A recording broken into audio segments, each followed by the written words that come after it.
Good afternoon, everyone. This is Danny Haiphong. It is good to be with all of you this afternoon. I am joined with and by Margaret Kimberley, and we're going to have a chat about the Ukraine crisis, and in particular, the blowback from the Ukraine crisis, because this has been going on now for almost 2 months, this Russian military operation, and a lot has happened, and it has had a big impact both on domestic politics in the United States, and of course, it's had a huge impact globally in terms of so many areas. So, thought we would get together. While you're here, though, definitely like this stream, definitely share it, subscribe to the channel, do all of that good stuff to help boost the algorithm. But good afternoon, Margaret. How are you doing today? I'm doing fine, thanks. Good to be back. Yeah. Well, there's recent news that now Russian ships will be banned from ports. It's hard to say how extensive this will be. There's been a slew of sanctions that continue to pile up and Mhm. escalate.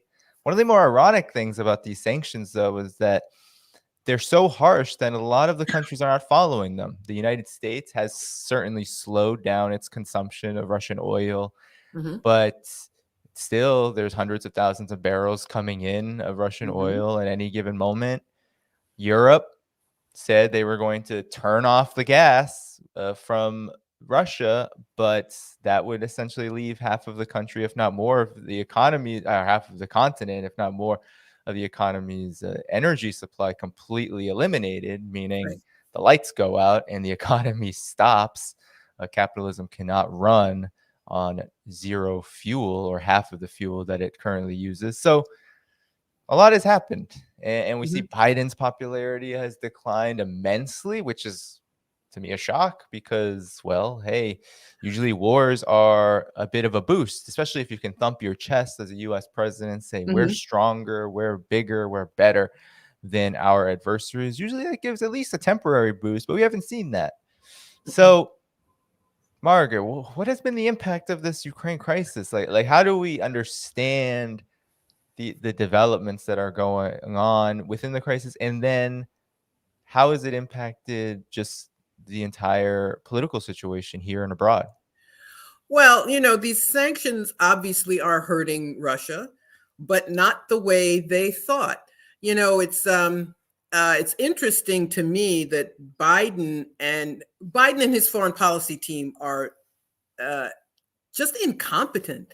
I feel as though they are not knowledgeable about the world. The things they think will happen. It just don't make any sense. So, for example, last year, Biden, after he met with Putin, he said, "Well, Mr. Putin has a problem because all he has are nuclear weapons and oil wells, and it's a small economy." And this is a trope that has been repeated. The late John McCain famously said that Russia is just a gas station masquerading as a country. And what these people don't know is that Russia's economy is integrated with the economy of the rest of the world. You can't hurt Russia and not hurt everybody else. So the US gets oil and gas from Russia. Europe is very much dependent on Russian natural gas. The Germans built a pipeline. Angela Merkel did this deal with Putin to build the Nord Stream 2 pipeline from Russia to Germany, and they've now shot themselves in the feet as far as I'm concerned. They did this deal because they need Russian natural gas. Germany got rid of nuclear, phasing out coal.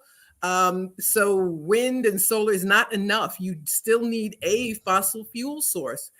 And natural gas makes the most sense for them. But they've undone this deal. They're being pressured to get rid of Russian natural gas altogether. Of course, that would help the U.S. What the U.S. wants is to force Europe to buy fracked gas, but they don't even have the facilities. You can't just ship fracked gas. You have to have the right infrastructure once the ship arrives in Europe, and they don't have it yet, and they're not going to have it for a couple of years. So Germany is a classic example of a country that is really doing itself in, that's going to have to pay more for energy or not have it at all. Um, and we're seeing food, and Biden quite casually, when he was in Europe a few weeks ago, saying, well, yeah, there are going to be food shortages. Why? Russia is a major exporter of wheat. Ukraine is a major exporter of wheat. So Ukraine's harvest obviously will be smaller, and Russia will be sanctioned and won't be able to sell it. So people all over the world, throughout the global south, are going to suffer. So we see this economic war of attrition because of this premise that the Russian economy could be destroyed with sanctions. And while it has been hurt, it has not, and the ruble has not lost value. The US is trying to bully countries like China and India into not buying Russian natural gas. I think it's particularly funny that China is demonized all the time, and these same people who say China has concentration camps, which it doesn't, and sanction China, suddenly think China's going to be their friend and do what they want, when China and Russia have this very strong alliance, better than allies, as Xi Jinping famously said. So we see the United States with this incompetent team of ideologues who are also not very smart, trying to force Russia to do what? To leave Ukraine? They're not going to. They didn't go in order just to leave. And they're harming the US and harming the rest of the world in the process. So we will see who blinks first. The obvious solution is to talk. You can win a war on the battlefield, just defeat the other military, or you can talk and end it. This has happened many times throughout history. But the US has backed itself into a corner with Biden periodically, when he's not calling Putin a war criminal, talking about, and they've even coined this phrase, Putin's price hike. And this is supposed to explain away all the economic problems that Americans were experiencing even before February 24th, when the Russian military went into Ukraine. Prices were going up, gasoline prices were going up. We have corporations gouging the public. And instead of talking about price controls or something that would really help people, they seem to think that this Putin's price hike and blaming Putin for everything is going to help their political fortunes. I don't believe it will. It's ironic because they have won the propaganda war. I think most Americans see Russia is this evil country. It's, years and years of war propaganda, and they finally really need it, right? Most people are not aware enough to question the narrative they've been told. So there are very few people who are questioning it. So most people accept Putin is evil and he eats babies, and Russia is completely at fault and the US didn't do anything wrong, bears no responsibility for this situation. But that does not mean that it helps Biden and the Democrats. There was a new poll released in the past week. His approval rating is only 33%, which is dismal. And that's because he has not done the things he said he was going to do. He's hoisted on the petard of the lies they told about his administration. The most progressive president since FDR. He's cutting child poverty in half, which wasn't true in the first place. And now the child tax credit has disappeared. Build Back Better is on hold. People were helped a little by the stimulus or by the child tax credit, gone. He said he was going, and he has the power, executive order authority, to relieve some student loan debt. He hasn't done that. So people are hurting, and it's the contradictions of the thing, because they know this is what people want. So during his campaign, he said he was going to do a lot of things which he didn't do. And the contradictions in the system of him saying, nothing will fundamentally change, promising the US oligarchic class that nothing would change for them, but that's exactly what we need. We need things to change for us, for our benefit. But, one stimulus or the infrastructure bill was enough for them. And they put their foot down and said, no more, that's it. He went along with them, and people are unhappy. So while most people have unfortunately accepted the narrative about Russia in Ukraine, that does not help Biden and the Democrats. Yeah, I mean, you touched on so many things because I think that's a really good summary of just all of the different contradictions that are really afflicting, especially the United States at this time. Yesterday, Joe Biden took to Twitter and he sort of summarized exactly the phenomenon you're talking about, blaming others while doing nothing to help working people, oppressed people in the United States, people that got him elected. While in 2020, around the same time, right, we're 420 for all the pot smokers out there, on 420, he took to Twitter in 2020, 420, 2020, saying to Donald Trump, do your job, stop blaming others. And then in 2022, he's saying, oh, well, let's not get it twisted here. It's not our fault that prices are rising so significantly. It's COVID's fault and it's Putin's fault. And so that was trending all over Twitter for a good portion of the day because, of course, you had all of the Biden camp and the anti-Biden GOP. You had them duking it out, and some, of course, on the left who criticized Biden also putting up sort of their thoughts and takes on that. But the point is that Joe Biden is now completely and entirely deflecting blame for the crisis before us that has been accelerated by the US's involvement in the Russia-Ukraine conflict. It really, I think, speaks to how the US's role has actually been minimized here. The US, a lot of people, even YouTube, a lot of places, is Twitter. If you say the wrong thing on this issue, you're censored. So if you say something like, well, the United States has a lot to do, if not is the primary problem in the Russia-Ukraine conflict, then you're seen as minimizing the suffering of Ukrainians, as being an agent of Russia, spreading Russian misinformation.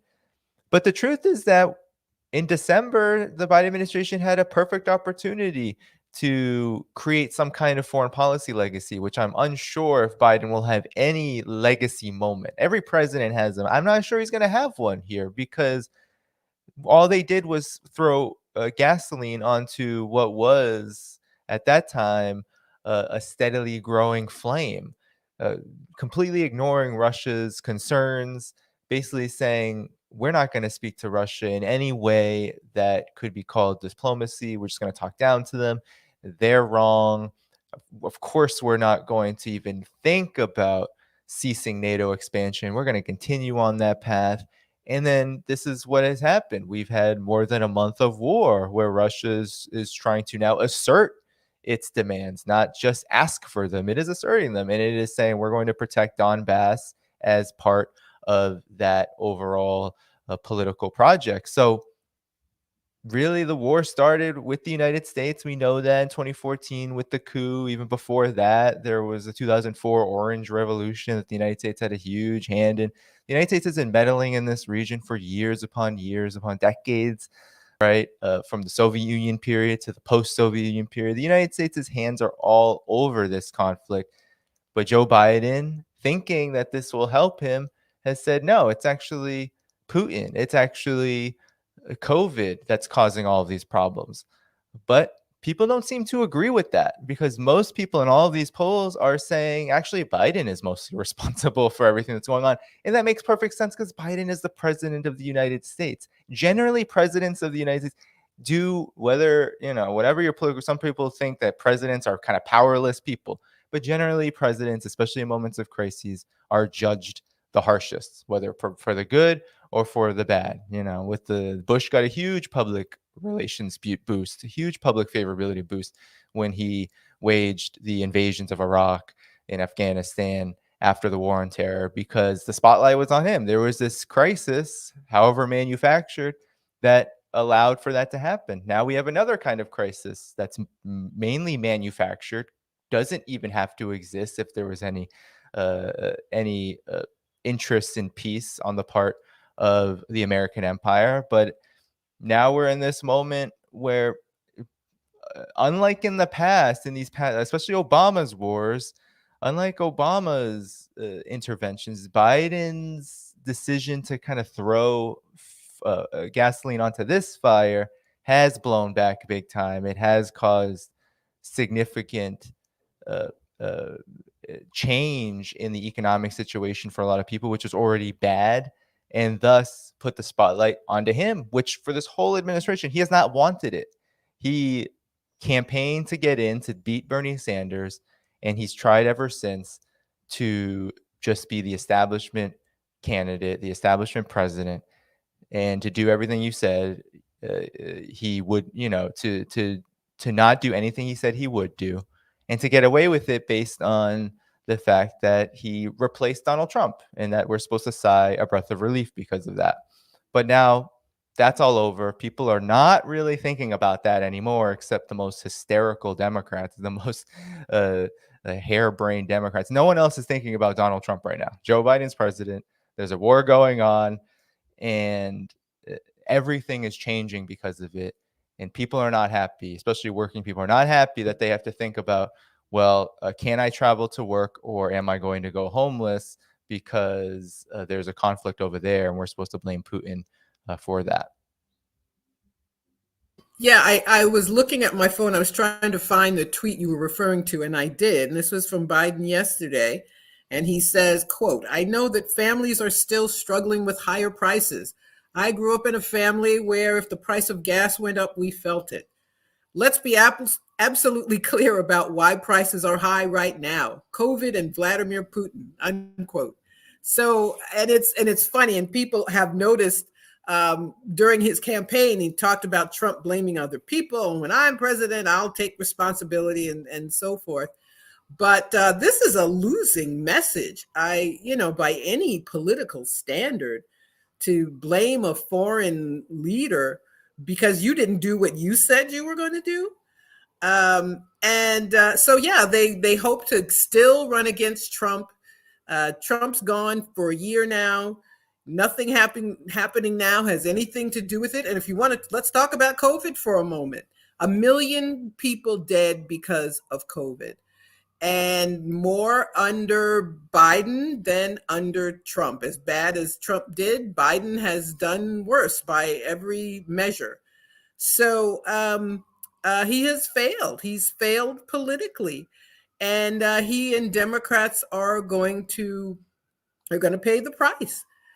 So we see this increasingly unhinged propaganda from Democrats, because that's all they have. All they have is to try to blame Putin or something, anything other than Biden himself and what he has done as the president. And we're going to see more and more suffering by this futile attempt to destroy the Russian economy, food shortages, price increases.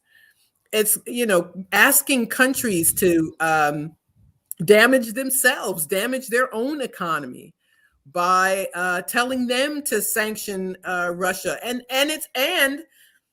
we've seen in these votes at the UN, there were two. One condemning Russia's military action, the second removing Russia from the Human Rights Council. They lost those votes. There were more no votes and abstentions. And the second time, with the Human Rights Council vote, there were a lot more abstentions. And abstentions are, in effect, a no vote. Countries don't want to say no and risk the wrath of the United States, but they're not on board either. And so the global South nations are speaking up, and they are saying that they do not want to be a part of this sanctions regime, which is hurting them. And sanctions in general, U.S. sanctions have done so much damage around the world, so they don't want more of that. Antony Blinken incompetent Secretary of State was in Panama, trying to pressure the Panamanians into closing the Panama Canal to Russian ships. And when the U.S. turned the canal zone over to Panama, their part of the treaty said that Panama would remain neutral. So they're asking Panama to break their own the treaty that they signed with the U.S. So that's all they have, is to try to pressure other people to act against their interests. And it will be interesting to see how this plays out in NATO nations like Germany, how it will play out in France with an upcoming election. Macron is expected to win, but Marine Le Pen, a perennial candidate, actually her father was as well, right wing on some issues on immigration, racist narratives. But she also says that France should not be a member of NATO's military apparatus, and she's opposed to these sanctions. So we'll see when people have an opportunity to speak up, whether they're going to go along with this, whether they're going to go along with suffering for the sake of NATO. And one of the other reasons Biden is suffering politically is all this money going to Ukraine, billions of dollars in a couple months' time. We're told we can't afford the child tax credit, and Build Back Better was too much. And, the Democrats do their good cop, bad cop. Well, we wanted to pass it. It's Manchin and Sinema. They're the evil actors here. The rest of us, want it, which I don't believe. People aren't stupid. They know that their money is going to this other country. And people ask, well, what is the benefit to me of this, Ukrainian government staying in power, with the neo-Nazi groups having a predominant role in the military? So people try to say the president's Jewish, and a small percent of the population votes right wing, but the right wing have the power. And thanks to the U.S.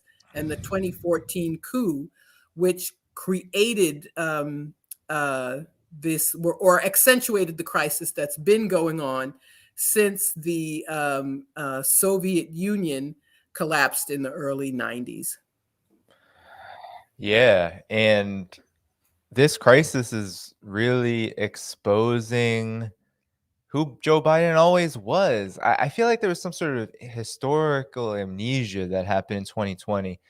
And of course, the pandemic, of course, crisis, people are never at their best in crisis. And the United States is a capitalist and imperialist country, the hegemon, and it is often wrecked in crisis of some kind, usually economic, every 5 to 10 years. So there was a monumental crisis happening in 2020 throughout that presidential campaign, and he was able, through the billions upon this war chest that he received from Wall Street, his donors, and all sectors of capital, especially the military industrial complex on Wall Street, he was able to come in as this candidate that was really establishing normalcy, the Build Back Better sort of campaign mantra that turned into a policy that we'll never see in our lifetime. But the reality is that Joe Biden is doing exactly what Joe Biden would do at any point in his career. People forget, although there are some who talk about Hunter Biden a lot, but people forget that Joe Biden was huge in the coup in Ukraine. He literally helped. I mean, the conflict of interest is very clear. He literally helped his son get a board position in an energy corporation in Ukraine, where he was raking in, what was it, $50,000 plus, $80,000 plus per month, Right. Yep. just sitting, doing what I guess newborn capitalists do, which is just sit around and collect a cut of the profits being accumulated. So Joe Biden was huge and instrumental, and the Obama administration under the vice presidency of Joe Biden was huge in creating the crisis that we're seeing right now. And everything you said, from the supporting of these Nazi elements to the economic catastrophe that's facing people is really an Obama legacy point, right? Because Obama was an austerity president. Mhm. He and Biden were very keen on cutting Social Security, cutting Medicare. They didn't succeed because the Republicans wouldn't let them take credit for that. That would be an absolute political disaster for the Republicans. So, of course, there was this gridlock that our fallen comrade Glenn Ford would talk a lot about as being Yep. beneficial, right? And in the sense that if Democrats got what they wanted all of the time, then we would have even more austerity. And that's kind of what's happening now. People in the chat have been talking about it. It's true. This is also a play on austerity. This intervention in Ukraine, the way that the United States is getting involved, it is about monopolizing the energy sector, and it's about undercutting Europe and then Mhm. imposing even fiercer austerity onto Europe, which already has a pretty fierce austerity regime. Working people tend not to be happy in places like France, the UK, etc., because a lot of the gains that they've built, that workers were able to win after long periods of struggle that was more successful than in the United States, they're all being rolled back now. People like Emmanuel Macron have been for years trying to undercut any kind of social safety net and sense of social solidarity within these societies. In the United States right now, by essentially taking a hammer to the knees of Europe through these sanctions on Russia, is trying to do that to Europe. And the United States does not want to see Europe get closer to Russia, get closer to Mhm. China, Nope. and make it so the United States is where it is ultimately going to be at the end of this conflict and onward, whenever this conflict should end, however it should end. No matter what happens, the United States is going to be more isolated than it was before. It's going to be in worse shape economically than it was before. And the United States, really, its entire policy right now is to it's trying to stop that from happening, Mhm. while giving its military contractors, its fossil fuel corporations, all of the room, its banks, all of the room that they need to get as much as they can out of this. And I mean, it's truly, I mean, it should be truly sickening to people, because it Yeah. has absolutely no, I mean, it's so clear, it's clear as day. For the vast majority of people, there is absolutely no interest that they have in anything that's going on right now when it comes to the Russia-Ukraine conflict, but yet it is continuing to harm not just people in their pocketbooks, but it is moving this political atmosphere in the US further and further to the right.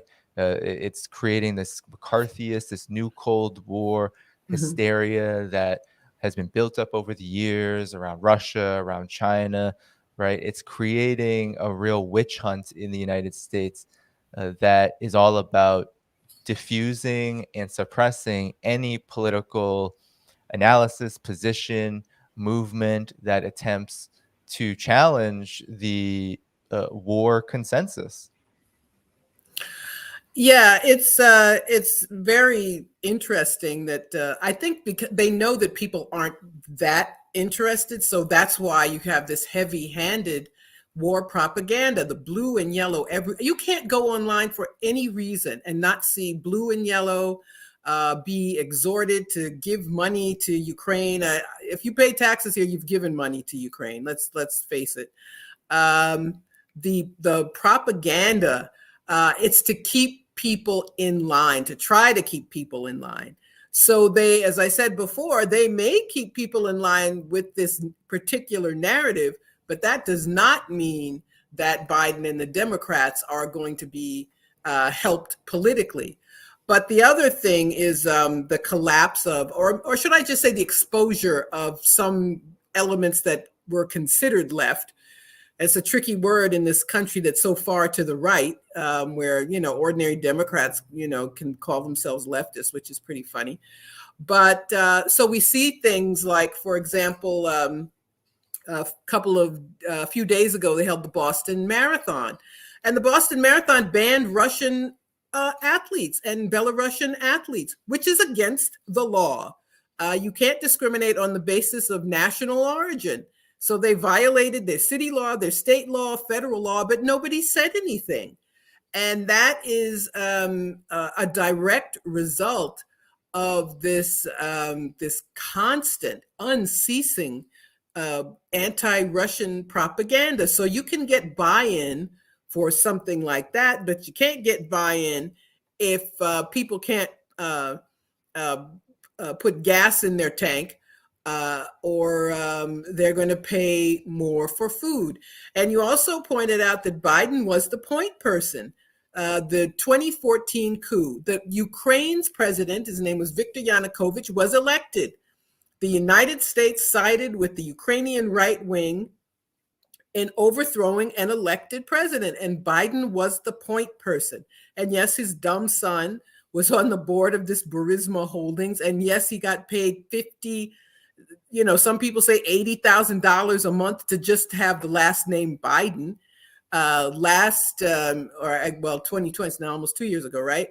During the election, finally, because he's, loser son left his laptop at a repair place, never picked it up. And it was revealed through emails that the only, of course, and why else would you want his son on your board, to get contact with the vice president, and that Biden, his son, may have played a role in helping certain Ukrainians get meetings with the vice president, the then vice president. But the media worked with the Biden campaign to censor that information. Twitter and Facebook would not allow anybody to link to any of those articles because they said, well, it could be, Russian propaganda. Meanwhile, Hunter Biden never said that's not my laptop or those aren't my emails. He never said anything like that, which of course meant that it was his and that the emails are genuine and authentic. But that also goes to show you how closely these social media platforms, corporate media, are with the state.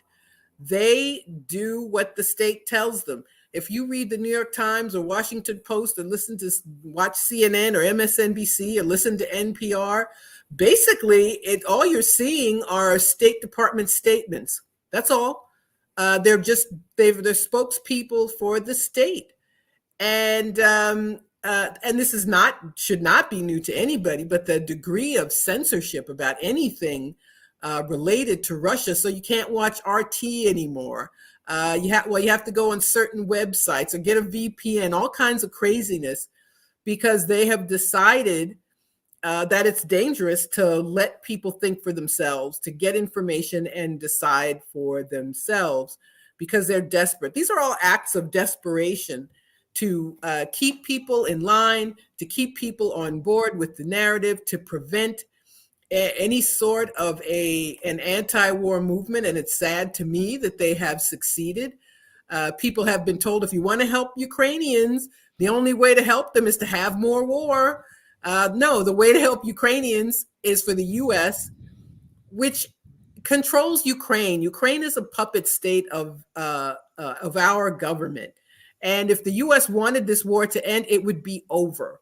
But they are hoping that they can still get what they want. And they have these, I call it fantasy foreign policy, this old neocon dream of breaking up Russia and taking its resources. It's not going to happen. But Biden is one of these people who thinks that it will. And so we see this effort that's not only futile, but dangerous, which is harmful to millions of people. And it's all being perpetrated by the U.S. Yeah. And we had the Atlantic Council, through one of their fellows in Foreign Policy magazine this year, write that the United States, and the Atlantic Council being NATO's think tank, literally write that the U.S. should be waging war simultaneously against Russia and China. And in the suggestions for how to wage that war, how to build up toward that war, it says that the U.S. military budget needs to be increased, and that the U.S.'s nuclear armament, the nuclear arms that it possesses, need to be updated and increased. So you have a strategist, a so-called fellow, someone who works in this think tank, telling us that the United States should be waging a twofold war with Russia and China simultaneously in order to maintain hegemony. And I think that this Russia-Ukraine conflict is showing that the United States is not the empire that it once was, let's say Hmm. 7 decades ago, when it was able to establish the Bretton Woods system and make the US dollar the reserve currency, and to spread its military tentacles all across the world to maintain political and economic supremacy over Europe's former colonies. We can see that US power in so many areas is declining, that there actually is this market decline, which is palpable, and it's showing up in the most, I think, obvious way in the Russia Ukraine conflict, in that the sanctions, as you said earlier, are not working the way that I think the US had hoped they would work in terms Hmm. of bankrupting Russia's economy. There's a severe underestimation, I think, in the halls of Washington, the Pentagon, et cetera, of Russia's capacity to essentially maneuver around sanctions by asserting economic sovereignty and working with its partners all over the world, China being the number one, but in Africa, in Latin America, Russia has pretty robust relationships that, as you also said earlier, are not they're not being broken by the US pressure, right? What happened when the United States and the Biden administration tried to convince Venezuela to end its partnership with Russia right around the beginning, at the first few weeks of the Hmm. Russia's military operation? It failed. It just failed because the United States wouldn't end the sanctions entirely. It wouldn't really Right. offer anything to Venezuela. Uh, and Venezuela said, no, we are not going to end a relationship with Russia, which is highly valuable in so many sectors, from Hmm. COVID-19 vaccines to food, medicine, etc. Russia is a reliable friend. Militarily, it's also a reliable friend. It will give us the equipment we need that the United States says we can't get because we're on the other side of the US's warfare regime. So, uh, you had the PSUV conference. I know our friend Jackie Lukman was just in Hmm. Venezuela, but at their Congress, you had the singing, chanting "Long Live Russia" at the socialist, the Party of Socialists of Venezuela, the Hmm. ruling party under Nicolas Maduro. They were chanting "Long Live Russia" because many people in the global South view Russia as a friend versus the United States, which is viewed as an adversary. In Baghdad, you have banners of Vladimir Putin's face saying, yeah, we're with you on this. And that's because NATO and the US's imperialist system that's behind it is universally hated in countries, surprise, surprise, that NATO ends up targeting for regime change. I don't think that should be a surprise to anyone. But the reality, I think, of the situation is that there is, I think, a new world order. I know some Hmm. people think, "Oh my god, that's a conspiracy." No, no, no. This is just the facts, right? The world is changing. There is a multipolar. Some people call it pluripolar. There is a new world emerging that is not led by the United States. The United States is shooting itself in the foot, is doing only what it knows how to do, which is to try to extract maximum profit for monopoly capital and finance capital while waging endless war to get to make that happen. China and Russia do not do that. They don't have to do that. Their economies are not necessarily organized to do that. They are organized to try to meet the needs of their countries, of their people, and then to help countries that have similar experiences to them, poverty, underdevelopment, relationship to imperialism, which is very antagonistic, especially in the ways in which political, economic, and military isolation has happened. That these two countries are leading the broader global south out of this dependency from the United States and the West. And that's only going to be accelerated. There's no outcome in this war that could change that. And every day that the United States prolongs its participation and its enabling of this puppet government to just suicidally continue on this fight against Russia's military, I think the faster that this phenomenon occurs. But Mark, I wanted to ask you something about Black politics here, because I think we don't hear too much about that. Even with the murder of Mr. Loyola in Michigan, there wasn't much Black Lives Matter nationally kind of going. There wasn't a real uprising around that. There, this is I think a real difficult period when it comes to the Black political situation. What can we learn though from the Black political situation now, and just like what do you have to say about it right now, given that there's this historic crisis that generally I feel like the Black movement is commenting on, organizing around? What's your thoughts about this? Well, I think the lack of reaction is because there's a Democrat in the White House, and the Congressional Black Caucus, other elected officials, they are silent if there's a Democrat in the White House. And so we see the Congressional Black Caucus having said either nothing about Ukraine or being on board with U.S. foreign policy. The House Foreign Affairs Committee Chairman, Mr. Meeks from here in New York, is a member of the CBC, very hawkish.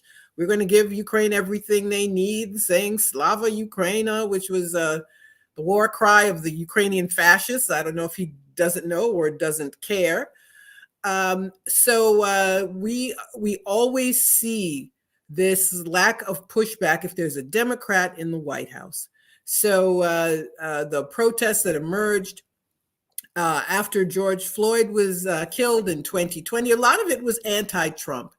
But we see this time and time again. So we see this robust anti-war movement, thousands of people in the streets before the invasion of Iraq, and it all disappears when Obama comes into office. And he was marketed as being anti-war, which he never was. So as long as people hold on to liberalism, as long as they hold on to the Democratic Party, and see the and don't understand the collusion between the Democrats and the Republicans, and stop thinking of Republicans as being your only enemy. The Democratic Party is an enemy too. They're a huge obstacle to peace, an obstacle to the people getting their needs met. So yes, you see this silence. You saw, Congressional Black Caucus members along with other members of Congress dressed in blue and yellow for the, State of the Union address. Even people who are supposedly, there aren't any progressives in Congress, let's just be honest. And even people like Congresswoman Barbara Lee, who's known for being the only member of Congress to vote against the invasion of Afghanistan, now she sounds like the rest of them. Anti-Russian screeds, and we have to support Ukraine, and the only way to support Ukraine is to give money to the military-industrial complex, our money, which we're told can never be used for our benefit. Give it to the military-industrial complex to continue a war. So that's the left wing of the Congressional Black Caucus. So unfortunately, though, that moment has disappeared. Where you can see these, manifestations that we saw in 2020. And I really think the election of Joe Biden took a lot of that air out of the room. But that's what these elected officials, that's what they always were like.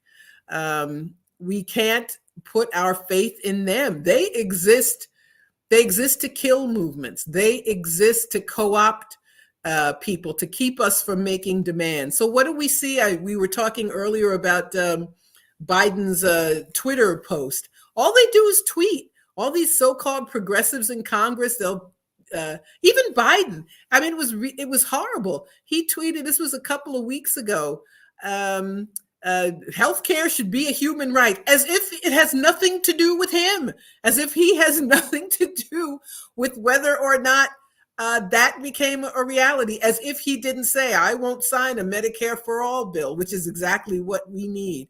And the rest of them do the same thing. What would it mean for your family to, to have something which we have no intention of doing? It could be student loan debt, it could be anything. But this is just to keep us hanging on and keep us from showing them the door, which is what we need to do. So there aren't any progressives in Congress. There are none, not one. No one I would call a progressive, because their presence doesn't mean anything.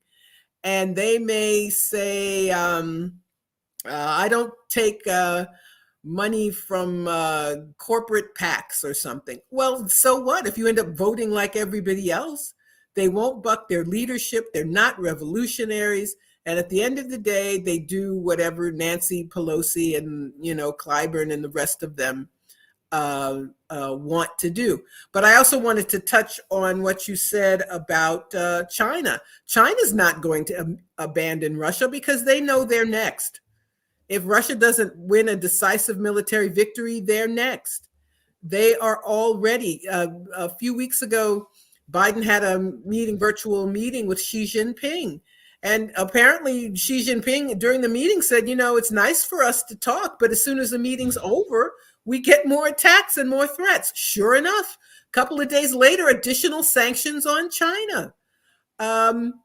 And they do think they can do the same thing. So they've been giving arms and money to Taiwan, involving themselves in Taiwanese politics, members of Congress going to Taiwan, all of which is instigating a reaction from China.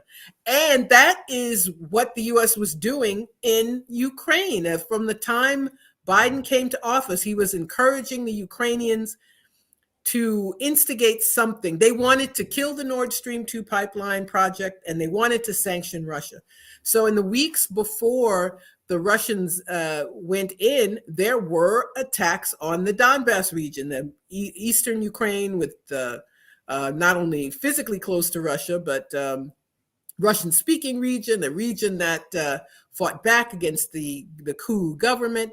They were, the Ukrainian military, attacking Donbass. And Biden gave it away. In January, he made this remark. It's so funny. You never know when it's just him being confused. So people missed the significance of it. He said, well, and this is when every day they were saying Russia's going to invade, Russia's going to invade. He said, well, if it was a little incursion, that might not be so bad. That was what they hoped. They wanted to instigate some little thing that would enable them to kill Nord Stream 2, sanction Russia, but they didn't count on Vladimir Putin after years of provocation saying, enough, I'm going in, and it's not going to be a little thing. So, but there is a way, and it's tragic. I don't want to dismiss the tragedy of warfare. There's a lot of suffering. People are dead, property destroyed, homes destroyed, refugees. And it's all because of these years of provocations. I blame the United States, frankly, the most. Whatever you can debate whether or what Putin should have done, but we can't let the U.S. off the hook in any analysis. And from Biden's own mouth, we know that they wanted something to happen that they could use as a pretext. And I repeat what I said, this could end if the U.S. wanted it to. Ukraine is a U.S. vassal state, and this could be over. But the U.S. thinks they can draw this out. It's a twofer. They get money for the defense contractors, and they think they're hurting Russia. But it remains open how much they're hurting Russia, and they can't hurt Russia without hurting other countries and hurting the U.S. as well. Yeah, when you were talking about China, it made me think about first, I mean, as you said, the United States has been, and there have been, I think, incorrect comparisons between Ukraine and Taiwan. First off, Taiwan isn't a country. Taiwan is a part of China. it actually views itself, if we take it from the decades upon decades of what used to be the ruling party there, the KMT, they consider themselves a Republic of China, the legitimate China, but not a separate country. And Ukraine has been an independent country since the fall of the Soviet Union. But nonetheless, right as Russia's military operation started, you had Mike Pompeo visiting Mhm. Taiwan and saying, in not so many words, that okay, it's now Taiwan's turn to break, right, from any kind of relations with China and become independent. And then now you have Lindsey Graham, Bob Menendez. People may not know that Bob Menendez, Mhm. despite being a Democrat, has always governed like some of the more fascistic, even openly fascistic, unlike many Democrats, which try to sort of weave around with quote unquote woke politics or whatever people want to call it.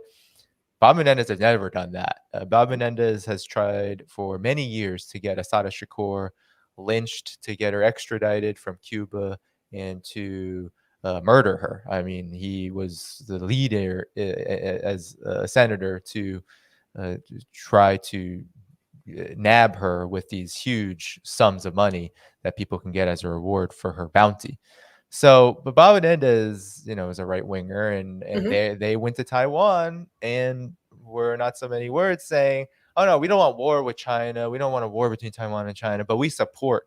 Right, we support Taiwan. They continuously say that we support Taiwan, and what they're saying is they support Taiwan separatism, aka quote unquote independence, and that's incredibly dangerous now Mhm. that there is a conflict happening between Russia and Ukraine, which is really all about uh, pulling Ukraine and really that entire region further and further away from Russia and making them vassal states. And now the US is trying to create a vassal state in Taiwan. And so this is monumental. This is very dangerous. This antagonizes China. Russia is being antagonized. You have more people in the United States fearful of a so-called Russia like nuclear armed strike than they fear the United States literally instigating a nuclear war with two powers that have nuclear weapons. And while they're both countries have abided by treaties for so long. I know Russia has had to, out of this military operation, has had to, of course, break whatever, but there was very, very little left, right? The INF is Mhm. gone. All these treaties that to curb the arms race, they're all gone. The United States took them, put them in the shredder, and so Russia and China have tried for so long to just stay back. And now the Russia-Ukraine conflict, I feel like, it's this tipping point. Russia's military Mhm. operation is just one moment out of what I think will be many moments. You can't have the U.S. doing what it does around the world without there being some kind of response eventually, right? You can only corner. What did the Black Panther Party say? You can only corner people for so long. They were referring to black people. You can only corner them for so long before there is a defense response. And many of these countries have tried their best to just remain neutral, to keep some kind of relationship with the United States, while asserting their sovereignty and saying, no, you should not be doing this, you can't be doing this. But they haven't actively tried to stop any of this. So the political situation is the U.S. makes it very difficult. And now we're in a situation where I think the first this sort of the straw breaking the camel's back kind of scenarios happened with Russia saying no more. We can't have Eastern Ukraine obliterated, annihilated. We can't have this massacre happening right along our border indefinitely. And I'm sure we'll find out. I know there have been rumors about this and kind of unverified intelligence about how Ukraine was planning to intensify their assault in the east, which Mhm. likely is what prompted Russia's military buildup and then Russia's military operations. So I'm sure that's all going to come out. We've seen the propaganda over and over again. But I think the important thing here, and I'll let you have final words, but I think the important thing here is that we're at this moment where Biden, the Democrats, they are only losing more legitimacy out of this. Mhm. And the need to build an independent political movement that is not attached to the Democratic Party. We need to forget Biden, AOC. I don't care what their names are. If they are a Democrat, they are not our friend. There is no strategy to work out.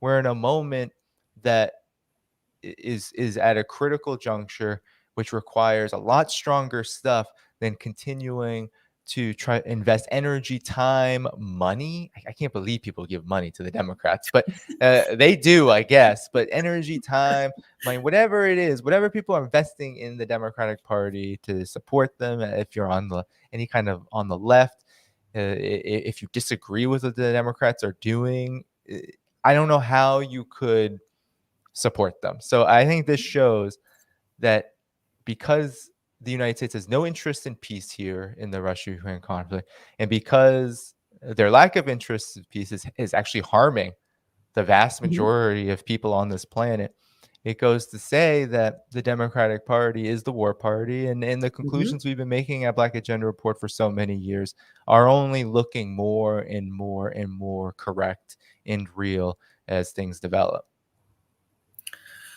Yes, you're absolutely right about the Democrats. They are, it's an understatement, right, to say that they are not our friends. They exist to give an appearance that the system can work for us, but they only, as we've already seen, already discussed, they will only go so far.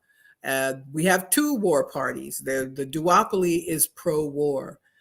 We see the Democrats instigating, actually, in this case, worse than Trump. People always talked about Russian collusion, and people say disparagingly, well, this wouldn't have happened if Trump were president. Well, if that's true, it's a good thing. People wouldn't be suffering. The U.S. Russian relationship would not, I mean, it's come to an end. There are technically still diplomatic relations, but Secretary of State Blinken hasn't talked to Foreign Minister Lavrov ever since February, which is not a good thing. They should be talking. And I wanted to say something else about Ukraine, about it being a vassal state. They in some talks they claimed they would make some concessions. What happened? UK Prime Minister Boris Johnson goes to talk to Zelensky, and it's over. The UK being America's, best, that is to say, most loyal vassal. But you are absolutely right. The Democrats are going to lose all around. They are did not have legitimacy to begin with. They ran against Donald Trump. They ran against COVID, which they haven't done anything about either, as I think I mentioned before. And so any legitimacy was pretty threadbare.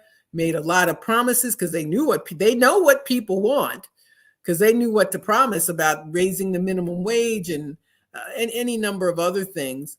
But so this is a crisis. This is a military crisis. It's a diplomatic crisis.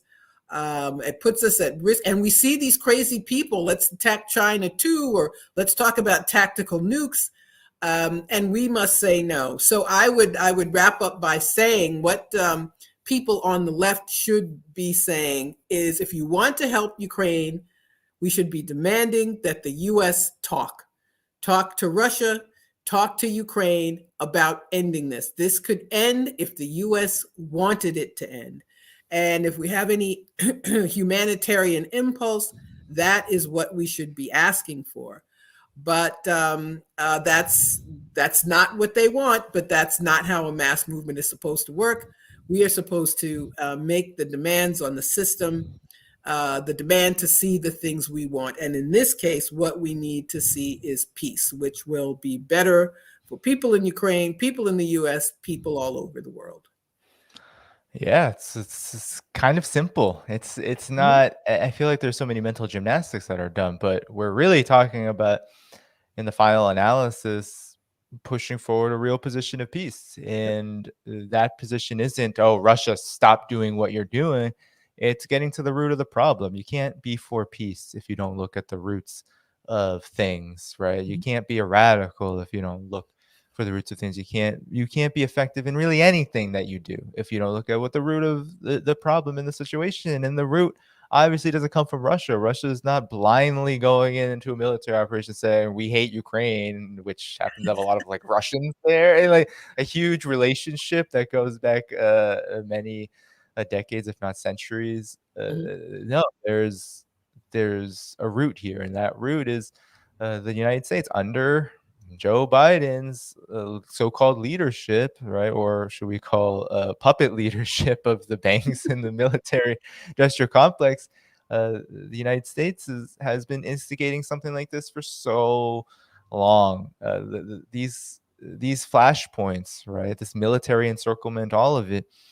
I don't know. It's tough. We've been warning about this for so many years, and then when something happens, we're then censored and we get all sorts of Mhm. backlash for just reinforcing the fact that we have been saying for years that there is no benign military policy. If you're going to encircle Russia, encircle China militarily, if you're going to spread bases all across the world, you're going to put tens of thousands, hundreds of thousands of troops in faraway places. If you're going to sanctions all of it, you're going to do all of this, it's going to lead to hot wars. It's going to lead to conflicts, to fights. And this happened during the Cold War, and now it's happening during the new Cold War. And the US is at the root of it. It's not whataboutism, it's just is. Like it is what it is. So but thanks for joining, for coming on today, Margaret. We'll definitely have to have us come back together very soon. um but yeah, thanks everyone for coming on. I think we'll Mhm. end it here. While you're here though, of course, keep liking the stream, sharing it, subscribing to this channel, and of course, sharing all the links to support our work. And we will see you again very soon. Bye bye. Thank you.